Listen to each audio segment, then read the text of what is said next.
Comme l'avait promis Justin Trudeau et son équipe en 2015, le cannabis sera bientôt légal au Canada. On estime à 400 millions par année la recette que le gouvernement pourra empocher grâce à la vente de la marijuana. La prise de contrôle de la vente du cannabis par l'État devrait également affaiblir le marché noir et ainsi assurer une qualité supérieure et stable de la substance. Par contre, plusieurs enjeux reliés à ce nouveau projet de loi restent encore à éclaircir. La santé et la sécurité de la population suite à la consommation légale du cannabis sont des éléments que l'État ne devrait pas négliger afin de se montrer socialement responsable. Ces deux aspects seront à considérer dans plusieurs sphères de la société, mais une seule retiendra notre attention pour le moment. Le monde du transport est un milieu qui pourrait ressentir plusieurs conséquences dans cette nouvelle loi et qui mérite qu'on s'y attarde dû à sa vulnérabilité face aux enjeux de sa santé et de sa sécurité. La question se pose donc ainsi. Quelle est la responsabilité sociale du gouvernement face à la légalisation du cannabis dans le monde du transport? Le THC, la molécule responsable de la sensation recherchée par le consommateur de marijuana, affecte directement la perception et les fonctions psychomotrices. Les recherches soulèvent qu'une personne qui conduit sur l'effet du cannabis peut avoir de la difficulté à garder une bonne concentration et par conséquent oublier de respecter la signalisation routière. Cette même personne peut également avoir un temps de réaction plus lent et les réflexes au ralenti. La consommation de marijuana peut aussi amener des problèmes de coordination, des difficultés à tenir sa trajectoire et une diminution du jugement. Le gouvernement, quant à lui, révèle qu'un conducteur intoxiqué a 2 fois plus de risques d'accident qu'une personne à jeun. Il ne fait aucun doute que le cannabis produit des effets qui nuisent à la conduite, ce qui illustre l'importance pour l'État de bien y sensibiliser les citoyens. Le gouvernement du Québec a d'ailleurs récemment créé des publicités sur le sujet. 5 bateaux, 6 bateaux, 7 bateaux, 8 bateaux, 9 bateaux. Hey, c'est pas une rouge, c'est un stop. Ah!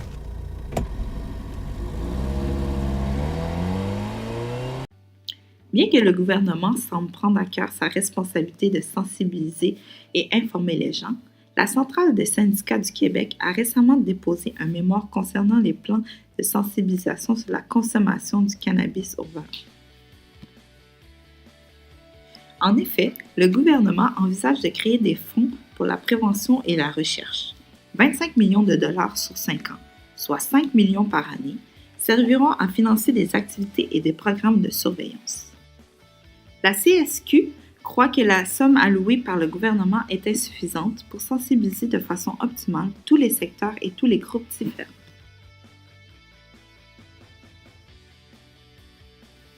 Le projet de loi C-46, qui correspond au Code criminel, infraction relative aux moyens de transport, cite que les autorités n'auront que 2 heures pour détecter la présence de cannabis dans le sang du conducteur.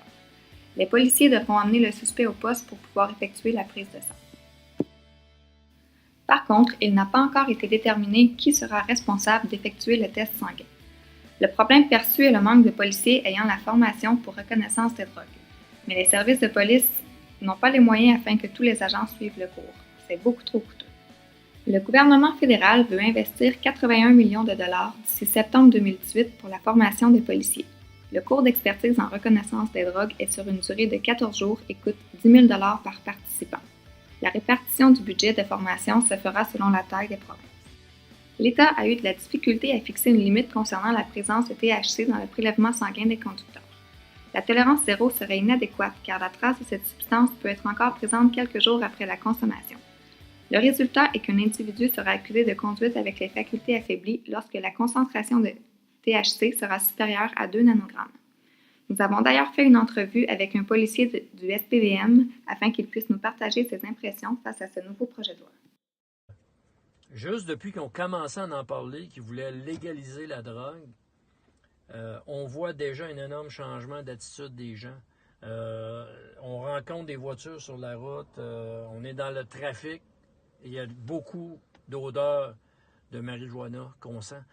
On ne vivait pas ça avant, on ne sentait pas ça. Fait que là, c'est pas légal et on est déjà, juste d'en parler, les gens ont changé leurs habitudes.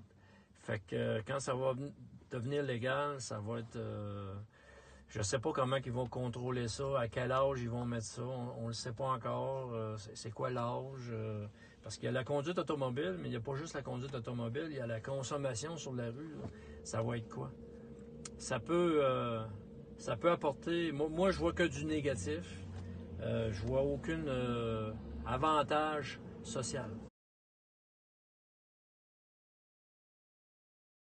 Selon la Loi sur la santé et la sécurité du travail et le Code civil du Québec, tous les employeurs ont l'obligation d'assurer la sécurité, la santé et l'intégrité physique et psychologique de leurs salariés. Avec la légalisation prochaine de la marijuana, les employeurs qui le désirent pourront mettre sur pied des clauses n'en permettant pas la consommation ou la possession sur les lieux du travail, et même aller jusqu'à congédier ceux qui y contreviendraient. Malgré cela, selon les dispositions actuelles, les décideurs d'entreprise n'auront pas le droit de procéder à des tests aléatoires de dépistage auprès de leurs employés. Selon l'arrêt Irving, un employeur pourra faire subir un test seulement lorsqu'il aura un motif raisonnable de croire que la personne est intoxiquée ou qu'elle vient de causer un accident. La Charte des droits et libertés de la personne, quant à elle, prévoit une protection contre la discrimination face à un handicap. La dépendance aux drogues, considérée par le tribunal comme un handicap, devra donc être traitée comme telle par les employeurs. Ces derniers seront donc confrontés à jongler avec ces différentes normes en tentant de mettre sur pied des politiques efficaces en matière de sécurité. Yves-Thomas Dorval, président-directeur général du Conseil du patronat du Québec, réclame d'ailleurs des mécanismes et des outils pour aider les employeurs à assumer leurs responsabilités. Dans le domaine du transport, les craintes sont nombreuses, surtout que l'on s'attend à une hausse de la consommation du cannabis avec sa légalisation. Imaginons un chauffeur d'autobus ayant consommé de la marijuana avant son corps de travail, ou encore un camionneur ayant à parcourir la route durant de longues heures tout en ayant les réflexes affaiblis. Encore pire, un pilote d'avion intoxiqué emmenant à bord avec lui des centaines de passagers. Même si les employés sont tenus de dénoncer un collègue qu'ils ne jugent pas en état de travailler, des limites se posent avec la consommation de marijuana. Par exemple, une personne peut avoir consommé la drogue en mangeant un muffin. De cette façon, l'odeur caractéristique du cannabis sera absente, ce qui rend le dépistage encore plus difficile, mais les effets, eux, tout de même présents et tout aussi dangereux dans ce contexte.